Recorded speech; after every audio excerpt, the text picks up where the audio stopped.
Generating traffic and sales can be a challenge for online merchants. But selling on the Walmart Marketplace puts your products in front of millions of customers who shop on Walmart.com. And right now, sellers who join Walmart Marketplace can save up to 50% on referral and fulfillment fees for the first 90 days. So get started today. Head over to marketplace.walmart.com/savings. That's marketplace.walmart.com/savings. Welcome to E-Commerce Conversations, a weekly podcast from Practical E-Commerce, hosted by entrepreneur Eric Bandholz. What is going on, Internet? Eric Bandholz back again with another E-Commerce Conversations. I hope all is going well on the other side of the Internet. On the other side of the table from me, Brad. What's up? How you doing? I'm good. We're sitting here in not sunny Florida, but it's a good conference to be at. Yeah, regular listeners will know that I'm here at Seller Summit. I'm recording some podcasts with some interesting people, and excited to have Brad on here. We met last year at Seller Summit, and I was completely embarrassed because I forgot his name and face like I do with everybody else. So it was fine. It's hard to forget your name and face. Yeah, when you got a voice like Ray Romano, then everyone remembers it. What do you do, man? So I'm an executive at Brandless, a company called Brandless. Yeah, so Brandless has a pretty interesting story, right? Oh, yes. Very interesting story. Give the listeners a quick overrun of what's happened there. So Brandless was a company that was started by several former Target guys, and they raised like $240 million from SoftBank. I'm not sure the exact numbers, but some large amount of money. Yeah. Bought Nine figures.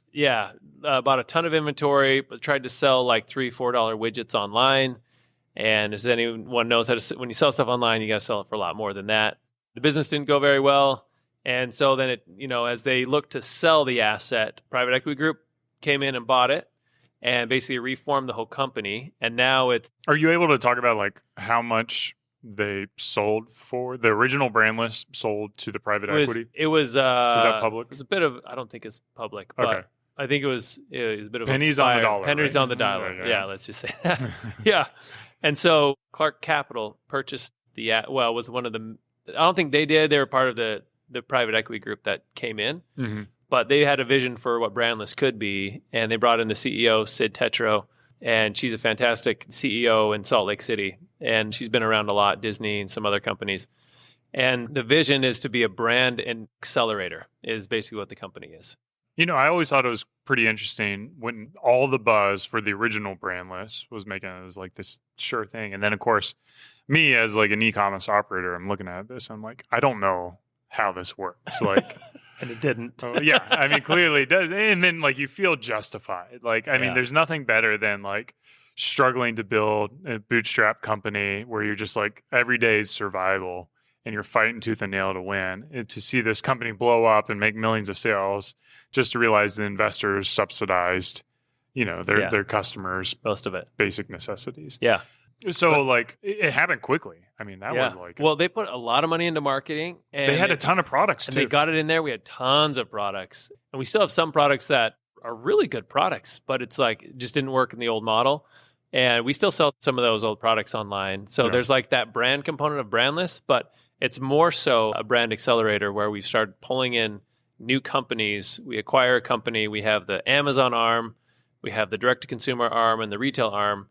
And mainly when you buy a company, it's weak in one of those or if in several of those positions. And so we have these teams that come in and just support who are expert at what they do, and they accelerate those arms. Yeah.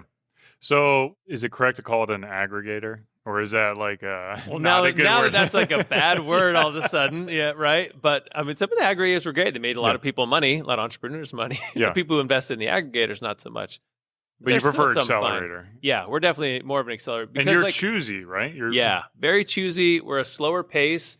And that's what I really liked about it. Having been in the aggregator space and helped a lot of the aggregators, we ran Amazon for many of the aggregators, particularly most famously Thrasio. We ran a majority of their portfolio as they were just starting for the first year or so. But I just like the model that these guys are going, a little slower pace, very choosy, picky. Well, not very, they're just very particular about getting it right. Yeah.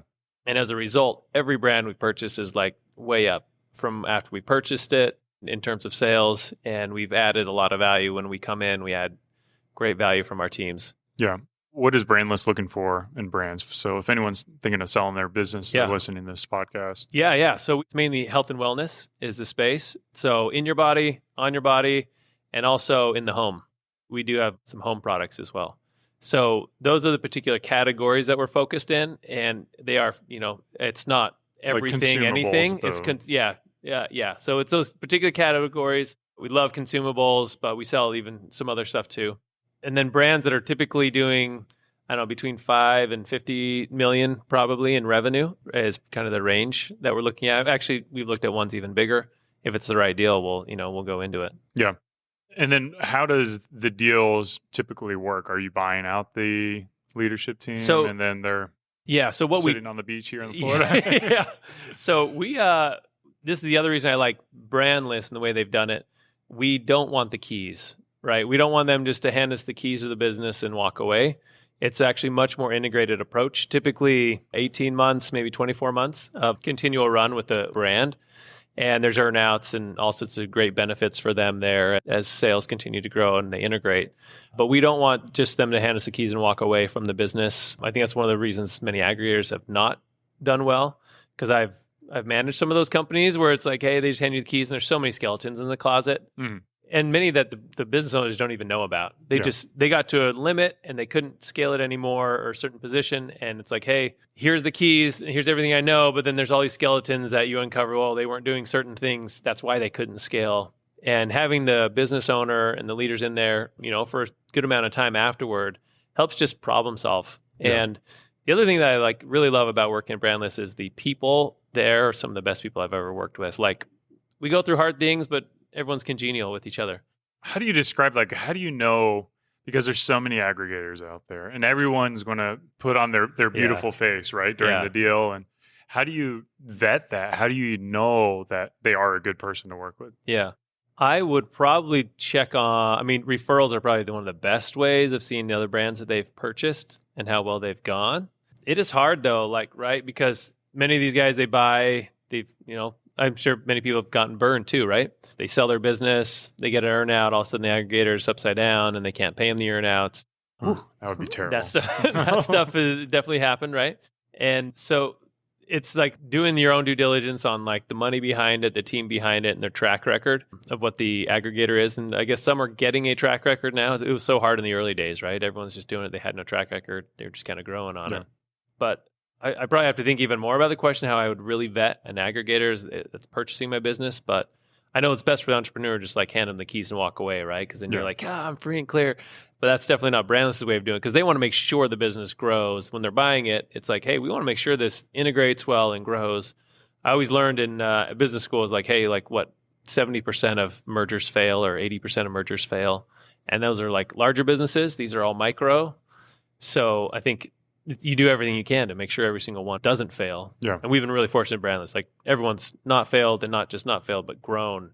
How does that integration look like? Are there any economies of scales? You have a single fulfillment warehouse, or where are you guys able to? Well, it's a pretty customized approach. Our mantra is bolster, don't break. Sid, our CEO, says that all the time. Bolster, don't break. So whatever they have going, let's keep them rolling on the track. But then let's add these additional support mechanisms to help accelerate kind of what they're already doing and doing well. And then if there's something that they're struggling on, we'll bring in the team to help and support that. And for us, my role is over everything on Amazon. So everything Amazon that Brandless does, I oversee. And many times we come in, we vet, and sometimes it's great, they're doing everything fine. So, maybe we can add some support here and here and here. But if they're not doing all the right mechanisms right, then it's it's not that they're not doing right. It's just opportunity and optimization, I should say. So then our team comes in. We're like, well, there's all these opportunities. So look, we can make more money if we switch things this way. And so it's always a negotiation with the owners as well. It's they still have, they're still in the kind of the driver's seat of their business, and we're just kind of helping accelerate them grow. That's why we call ourselves an accelerator. Do you see any common themes among operators that are common blind spots? That's a deep question. Just because I've seen so many operators, it's how can I answer one common piece? I think cash flow is probably one of the most common things that people underestimate in growth, cash flow and growth, especially when you get to a certain size. a company comes in and acquires you, you think they have all the limitless money, which they may to a certain extent, but we have financial controls and all that kind of stuff in place. So you still got to manage your cash flow no matter what you're doing. And you got to think about, if you're going to take a loan for more inventory from a bank, that's going to cost you some money, right? Coming into Brandless, we might have a different structure, but, no cash is necessarily free for any business. And thinking about your cash flow and your turns on inventory and trying to optimize that, I think that's one thing that a lot of entrepreneurs are just growth, right? So it's like, hey, how do we optimize for cash flow and then some return on what you're actually doing? Yeah. You sleep a lot better too. Yeah. Everyone sleeps a lot better. Yeah. So speaking of cash flow, like from my perspective, what I'm seeing is like all the deals kind of quote unquote dried up.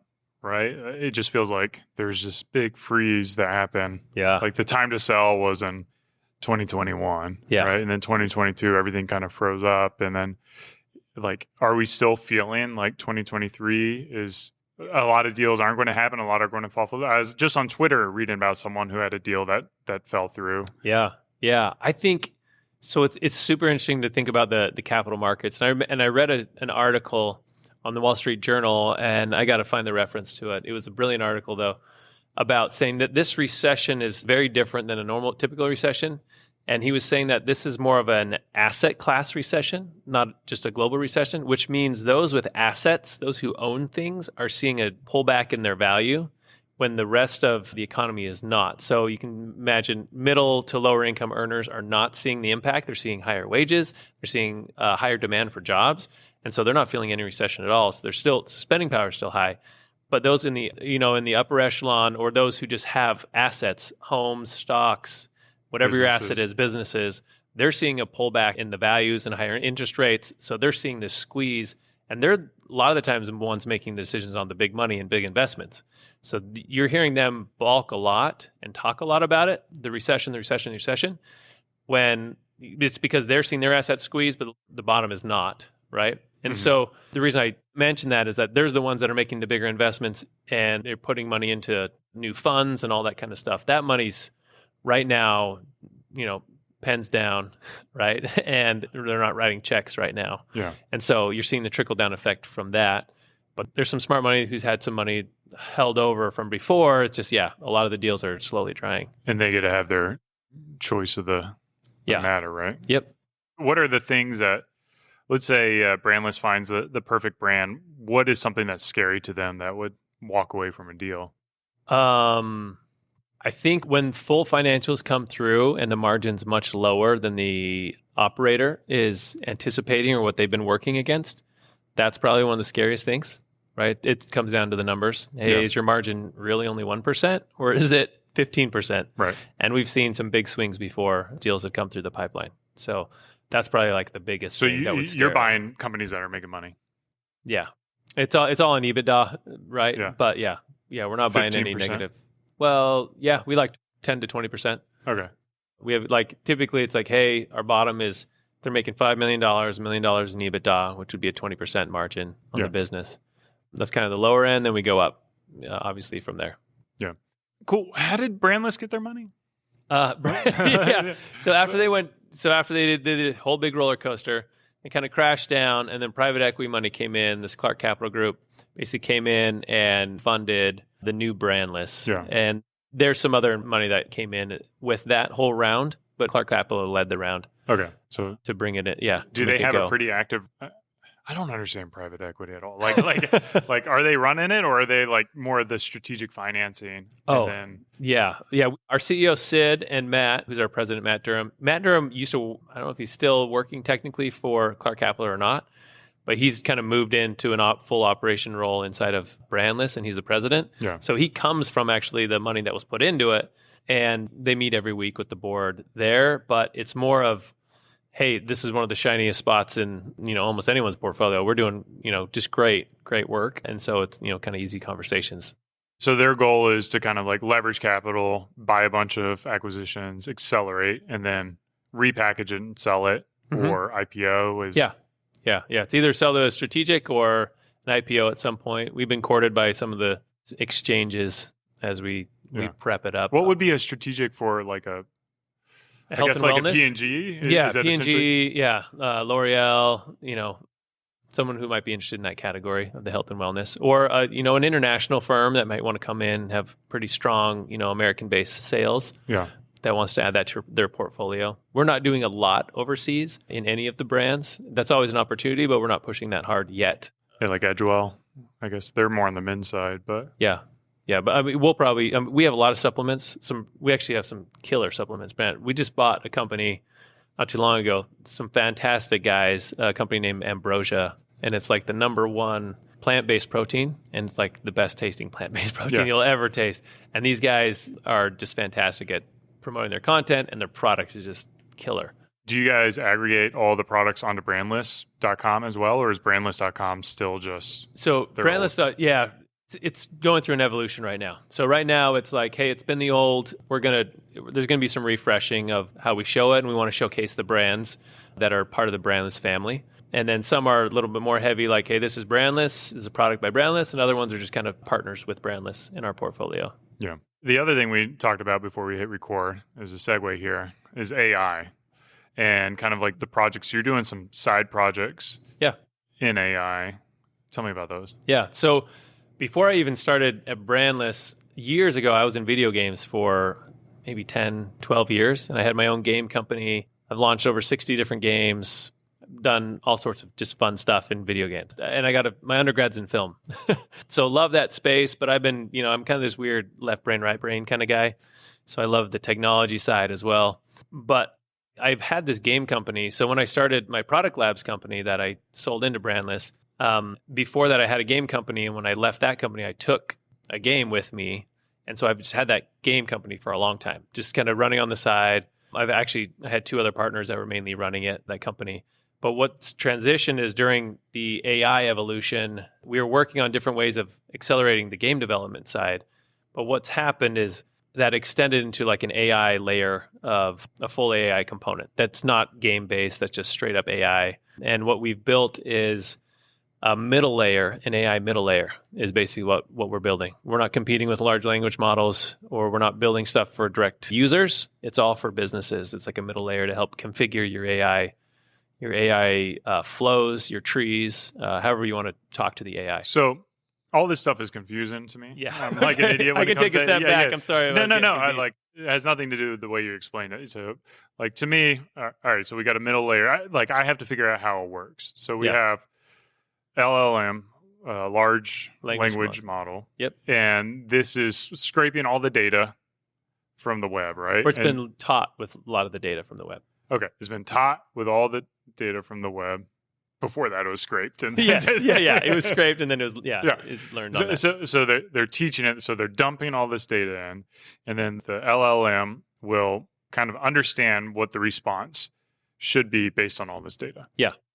Okay. And then we have the middle layer, which is what you're doing, which is going to take how does this connect? Yeah, let me walk through it. So, or give me an application of how for it sure. could be used. Yeah, let me do that. So I would consider the large language models like little brains. Like AI is almost like little brains. And I actually think it's interesting that they've talked about how it's fascinating that AI is in the creative space when everyone thought creative would be the last to be replaced by technology. But right now it's not. It's because I almost think about it, these little large language models as micro brains. And you kind of have to teach and train the brain, and you have to tell the instructions of what you want to do, like your child, right? Mm-hmm. And so what we're seeing is a lot of people are setting up these prompts that are saying, hey, OpenAI, give me a list of 5 slogans for my low-fat ice cream, right? It'll give you 5 slogans. Then you say, okay, now give me 5 customer groups that I could market this to. It'll give you 5 customer groups. Then you could say, okay, now spit out a campaign, like a little marketing campaign with the slogan and with the marketing target group based on this low-fat ice cream. And then it will spit out, 5 different campaigns for you. And then you might do another step, say, hey, translate this all to Spanish, translate all to French. And so you have 4 steps there, right, of what you just asked the AI to do to generate the end content, the result that you wanted. And so what this middle layer does is you can actually, instead of keep pinging the AI multiple times, you set up these flows and you say, here's my first question, here's my next question, here's my next question, here's my next question, or any kind of decision tree you want to create from it. And each time you're pinging the AI, it'll give you a response, and then it'll take that response and it'll do the next step in your flow. So a lot of these are, because people use these workflows to create amazing content really quickly. Mm-hmm. And so this middle layer, basically, you set up your own almost configurations, your workflows of how you want it to work. And then it just runs through the whole flow, and then it'll spit out the result when you're done. So you don't have to ping the AI 4 times. You just send one input. You say, maybe it's not low-fat ice cream. Maybe it's, your beard kit. Like, give me 5 new slogans for, my new beard oil, or whatever it might be. So you could send different things in, but it'll still Or you could just be like, spit help out. me sell this oil. Yes. And then it'll be like, all right, here are the slogans you need. Here are the campaigns you need. Here's who you're going to target. Yeah. And then you could take each of those and create new trees from that. So it's almost a configuration layer to create structure to the AI Okay. and getting the results that you want. And then at the end, you could be like, hey, okay, spit this out in JSON, spit this out in HTML, spit this out in whatever. So you could actually, instead of going through and ask the AI lots of times, you just create a configuration layer in the middle to do all the steps for you. And so how do you do that? Like, do you program? So it's a nice no-code, node-based visual where you got boxes. It's kind of like ManyChat. Have you used ManyChat before? So it's like a flow-based system where it's like you have content, and then you can choose like the flow of like how it breaks off to the next block, and then the next block, and then the next block. And then each time you call the AI, you can call your own large language model, or you can call OpenAI, or you can call Bard. You can configure which AIs you're calling. You can call different ones for each different step in the block. And then there's some other advanced stuff that you can do, like put in a lot more information than the AI currently can take in. So again, that's some example. It's actually hard without some visuals. Yeah. So is this like, are you providing this as a service to So yeah, entrepreneurs? we're going to be launching it probably in the next month. We're in alpha phase right now. Yeah. And we have a bunch of alpha users, some big companies, medium companies, startups, kind of the whole range. Yeah. And then you'll just charge like a monthly fee to it, or like? Yeah. So the plan's, a license fee, and then like all the AIs are there's a cost per usage. Like, because you're paying. Because we're paying OpenAI, OpenAI. Bard, So it's like, we got to pass through some of those costs. Yeah. And then how many, like, I assume you're going to have like some pre-made templates for most of them? Yeah. We're going to work on some some of the top, everyone's looking at the top 50 prompts out there, like how to do this, how to do that, how to write a resume, whatever you might do. So we'll have a bunch of templates set up in the system that you can use. And then we'll have your own prompts, and you can share prompts with each other or with someone else in the account. What markets are you focusing then on to serve? So it's pretty interesting. Mainly, like our first primary launch is more for businesses because it's an API too. The whole system will set up an API where you can call the system with your own API, and then you'll get a response back, however you want to define your responses and the API inputs. So businesses can essentially become AI enabled instantly with like this middle layer system without having a big coding team. Yeah. Like someone can just go in and do it. Just have simple API call to their system. They don't have to worry about all the nuances of AI. So it was primarily first for businesses so they can talk and become AI enabled right away. Yeah. And then, but I know entrepreneurs are always like, what's the next growth hack thing? How can I optimize my business? That's why they're always fun to work with. So I think they're a good secondary market. Yeah. I mean, selling to people who make money is a very good idea, because. Yeah, they have money to spend and but it helps them improve their business, right? Yeah. I think the goal is with AI is you can 5x what anyone does. Like myself working AI, like my goal this year is actually to 5x my productivity, or you could flip it the other way around, like do 5 times less work, right? Which I'm aggressive, so I'm probably going to 5x my productivity. How, like, the struggle I have is like, I see all this AI opportunity. My brain hasn't yet turned to like thinking about optimization. Yeah. In any way, like, or how to like really appropriately using it. But I know there's great ways of using it and great ways to leverage it. I don't know how to get my team on board with it either. Like, I feel like, do I just have to hire a bunch of like 18-year-olds, like what people did with programmers 20 years ago? Or so that's the whole reason I created this middle layer. It's just to enable folks who don't want to get really deep into AI, but so they can build something that's very applicable for them and their concept really simply and easily. So it would be, I think templates will help, right? People understand what you can do with it. I've taken some financials before in a spreadsheet and I've thrown them in. I'm like, hey, tell me what's happening with this business. And based on the rows and the columns on top, it's like, well, this happened to your revenue line, and it's probably because this, and this. It was pretty good information, right? Was that using from an AI? Yeah, it was ChatGPT 4. Okay. Yeah. Yeah. Like, how good are these? So I always say AI is like 80% there. Yeah, because it always feels confident. Yes. Like, do you always have to be like, are you sure? Like, yeah. And that's why asking for true false stuff that like is critical is still scary, right? Yeah. And the only way to get better is start training it and having a training loop, which some really good how do you companies... train it? Is that all through like APIs and so stuff? You could train, yeah. So we will be doing that feature probably later this year, but there's ways of training. You have to train the language model. So again, the brain that you're using, you have to train it. Because so I have like the best copywriter on the planet. Yeah. He is brilliant, absolutely brilliant. Has like the best puns and stuff like this. I want to like put all the emails he's ever written, all the blog articles he's ever written, and I want an AI brain to be like, this is the Beard Brand voice because he's dead on. Like, how would I do that? So right now there's some low level coding that you could do to do that, right? We are working on a way where you can make it a lot simpler, but that's where the large language models come into play. So like you might grab an open source LLM and then you say, okay, this is my base language model. And now I'm going to train it on anything Beard Brand and Beard Brand voice. Let's train it on all of his emails he's ever sent. And then whenever you prompt it, you say, hey, I want to put this in the Beard Brand voice, and it should spit it out in his voice if it's trained the right way. So you can train those now. OpenAI has a version of training. It's not the more advanced GPT-4. It's the DaVinci 3. You can't, but anyway, so there's ways of doing it, but I think some of these open source models that are coming out are probably going to be the most effective at customizing your voice. So if it's open source, it's like I have my own server then? Is that what I do? No, we will, well, yeah, you could do that now. I'm just saying our service will be able to manage that for all of our clients. So anyone who uses the service, they can have, hey, start from this, the leaked Facebook llama model, or whatever license that they have for an open source model. And they can start from the model and then they can train it on other pieces of that. But training is only one thing. Training is more like teaching it a new skill set. Another way of doing AI is you could actually give it a lot of context. So you may not even need to train the AI on the way you want it to talk. You can just give it multiple examples. And if the token input, if the input to the AI is big enough, you can give it the examples and then you don't even have to train it. You just have examples of how you want to talk and it will take those examples and it will write like you want it to. So it's like a shortcut to training because you don't always... A lot of the time, you don't even need to train it. You just need to use the right kind of context.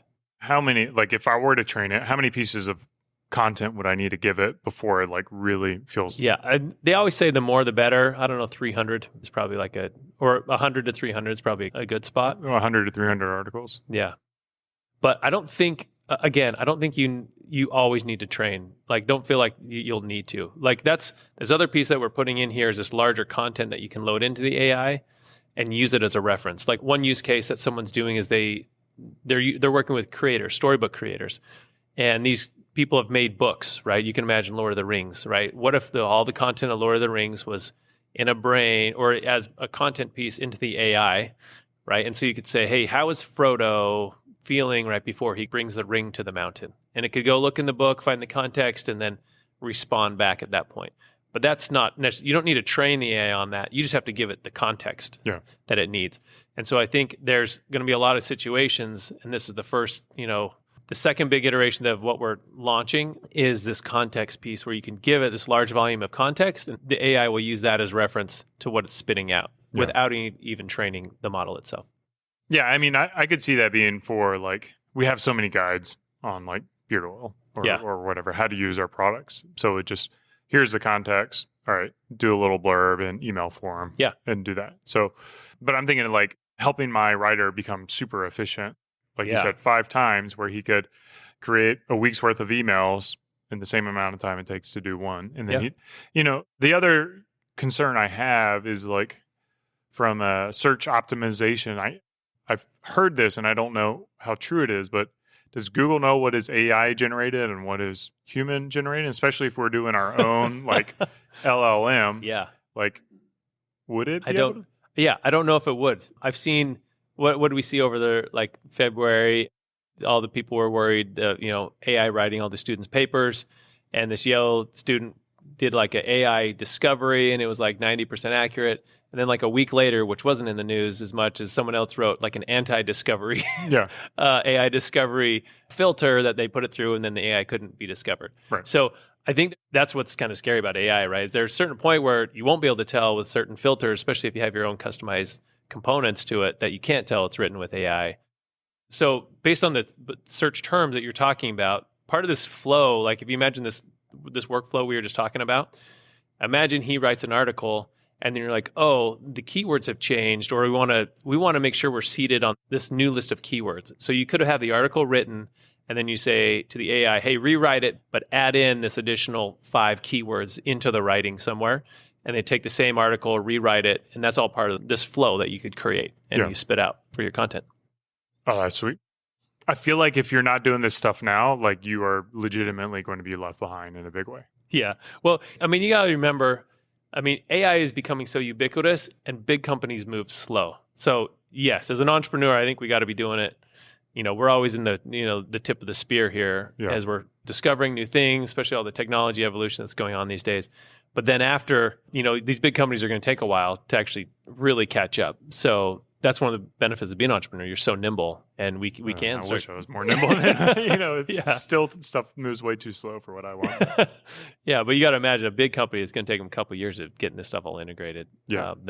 Fully. Where do people contact you, follow you, support you? Yeah. So the AI company, it's called Enhanced AI. Definitely just jump on our enhancedai.com or go to the tool's name is Flux Prompt, like flux capacitor. FLUX. FLUX prompt, .ai. And then do you have enhanced.ai too? Enhancedai.com.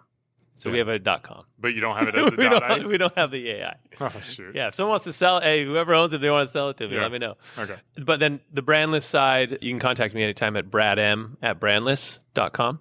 And that's the fun product work that I do, Sweet. during the day. Well, I hope you guys enjoyed this chat as much as I did. I learned a bunch. I got a lot of work I got to do when I get back to the office. So I appreciate your time, Brad, and sharing your wisdom. This has been another e-commerce Conversations. Cheers. Keep on growing.